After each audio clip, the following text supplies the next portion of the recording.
রামবাড়ির পাশে যে বন বিরল জাতি বাঘ বলতে হোক আপনারা একটা বাঘ তো রয়েছে।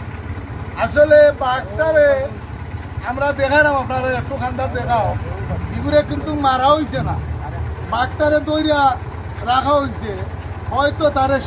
হয়তো তারেও তো বাঘর খান্দার আসলে আমি দেখাইলাম, কিন্তু ইলা তো বাঘর খান্দার যাওয়ার কথা নাই। যদি সারা থাকতো হয়তো আমি পুনরো দৌড় দিতাম, ওইলে ও দৌকা কিলা করে দেখানি আপনারা।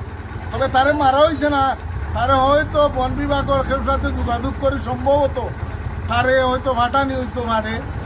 আর আমি দেখাইলাম আপনারা ও দৌকা বাঘটা কিন্তু আসলে আমরা বাদুর বহুত জাতর মাছ, হাঁস, মুরগি বহুত ক্ষতি করছে, কিন্তু ক্ষতি করছে হিসাবে তারে যারা দৌড়ছ এরা হয়তো এনে খান্দাত নাই, কিন্তু তারে মারা হয়েছে না, তারে আদর যত্ন করে কাঁথার ভিতরে বন্দি রাখা হয়েছে, কিন্তু ইনো মাংসর টুকরাও দেওয়া হয়েছে, কিন্তু তারে আদর যত্ন করা হয়।